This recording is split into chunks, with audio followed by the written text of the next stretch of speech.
السلام علیکم د نور پیغام چینل ته خوش آمدید. هر پیغمبر د دین خدمت کړی دی، هر پیغمبر د الله مقرب او برګزیده شخصیت او چې کومه ډیوټي الله حواله کړې ده خپله خواري کړې. تاسو وګورئ حضرت یونس علیه السلام ته د کب ګېډې ته تللی دی که نه، سمندر دریاب کې کب د تورې خټې ته ورسو او چکر یې په دریاب کې پیو. څونه خواري، څونه محنت، قوم براګیر که وینې ته یې وبهیولې. حضرت ایوب علیه السلام ته وګورئ څومره بیماري تکلیف پرې راغلی، شیطان پې راغی الله ته هغه لږ سات دپاره ازمایش کو نو کوټې یې پرې وغورځولې او ټول بچي او ښځه او نوکران غوڼ مړه شو. حضرت نوح علیه السلام ته وګورئ 9.5 کاله قوم ته نصیحت کوي او دا 9.5 کاله ټول تکلیفونه برداشت کړل. قوم به وهه، قوم به ورسره جګړې کولې، قوم به ورته سپکې وې، قوم به پرې غرونه ورکول.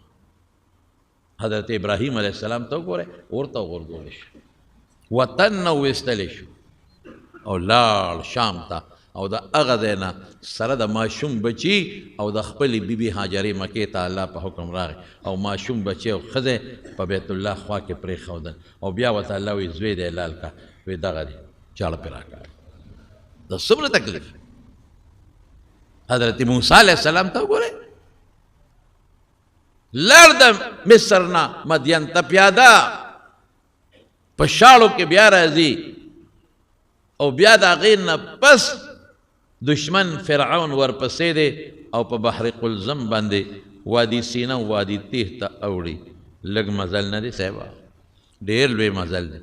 دغه ځای بحر قلزم راغلی دی لیکن ډېر لوی سفر دی په منځ کې او سمندر دریاب چوه ده، جوور به څونه او دی به په څومره تکلیف پکې سره د ملګرو تلي او چې کله د دریاب آخر ته شو فرعون ورورسېد، الله مدد وکړه، فرعونیان خدای غرق کړل، دی الله محفوظ کړ. وادي سینا ما لیدلې ده صاحب، اوس مې لیدلې ده چې د مصر حکومت دی پکې چې اوس پکې ځای په ځای داسې 2-3 کوره او لږ لږ پټي شته. هغه زمانه کې ایس پکې نه، شاړه علاقه ده، ځنګلي بوټي دي پکې، ځنګلي د دې کیکر او د پلوسې واړه واړه لږ لږ، نور پکې ایس نشته، نه سبزي شته، نه غنم شته، نه جوار شته.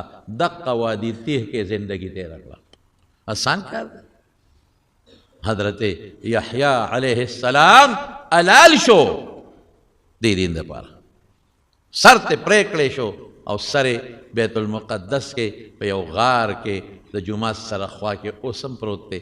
حضرت شیخ شهید مولانا سنجان صاحب رحمت الله علیه فرمایل وی زه ورته تللی ما په هغه سر د پاسه په هغه غرې کتبه لګولې ده هذا رأس نبی الله یحیی ابن زکریا.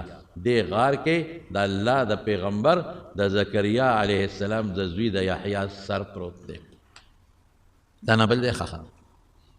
حضرت عیسی علیه السلام پس یهودیان شو، څومره تکلیفونه یې تیر کړل، آخره کې الله اسمان ته پورته کړ. وما قتلوه وما صلبوه، دوی نه وجلی دی یهودیانو او نه یې په سولی کړی دی، بل رفعه الله الیه، الله وایي ما ځان ته اوچت کړی. دا د انبیاو پیغمبرانو تکلیفونه دي. نو ته به دا انبیاو پیغمبران الله لیږلي دی دپاره دي. په سختو خلکو تکلیف راځي. ګورئ زه به یو مثال درکړم. 2 قسمه جوړې دي، یو هغه جوړه چې د خامتا ډبله جوړی او مضبوطی، هغه چې څومره مږې خرابېږي نه نوره به پاکه راوځي. او پخوا به د خلکو خوټکواڼې ورته وې، اوس تاسو خوټکواڼې نه پېژنئ. په ټیم کې او یا په بالټي کې به اوبه وخوټ کولې، پکې به صابون نرۍ نرۍ پرې کو نو یو لرګي به پکې به پکې ووه، هغه اوبه به صابون شو نو جامې به پکې واچولې، په هغه یشېدلو اوبو کې به جامې واچولې، نو بیا به یې راویستې نو صوباړې به ورسره و، نو په صوباړې به ډبولې ډبولې ډبولې چې ښه به پاکې شوې نو د طالبانو به په پخپو ګرځېدل، نو بیا به یې راویستې، ابه نه خرابېدې، ابه ښه زبردستې پاکې شوې. څومره چې جوړه مضبوطه یې وها، یشېدلو اوبو کې مو وها، ډبوم دا به شلیږي نه، دا به ښه پاکه راوځي. او چې جوړه کمزوري وي لکه د ناویانو جامې، اوس چې ناویانو لکه منرۍ جامې چې ته خو یې خوټکواڼې کې ور واچوه، ترمې بیا راوباسه، ته خو یو صوباړې وله راوبروه، هغه ټول هر څه به ترې دړې وړې دي.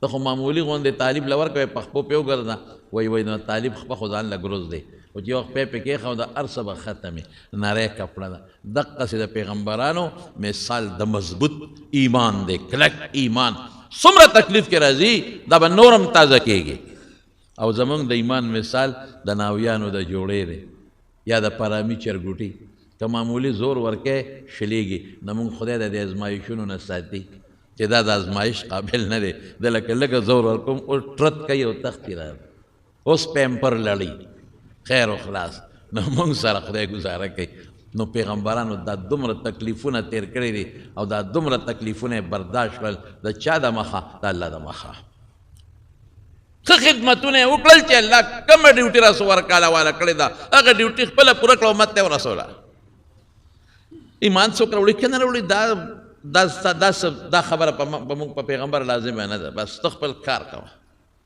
ته په دې نه مکلف چې خامخا دا ټول خلک مسلمانان چې محنت کوه د خلکو خپله خوښه او په آخره کې زمونږ حضور پاک خدای پاک راولید هغه څومره تکلیفونه برداشت کړل د پیغمبر دوه حیثیت یو حیثیت نورانی دی روح په اعتبار نو الله سره کنیکشن نو د هغه نه دین راځي بل حیثیت په اعتبار د ظاهر او د باطن بشري دی نو په هغه حیثیت امت ته رسوي ملګرو دارنګې ویډیوګانو دپاره د نور پیغام چینل ځان سره سبسکرایب کړئ او ویډیو لایک کړئ مهرباني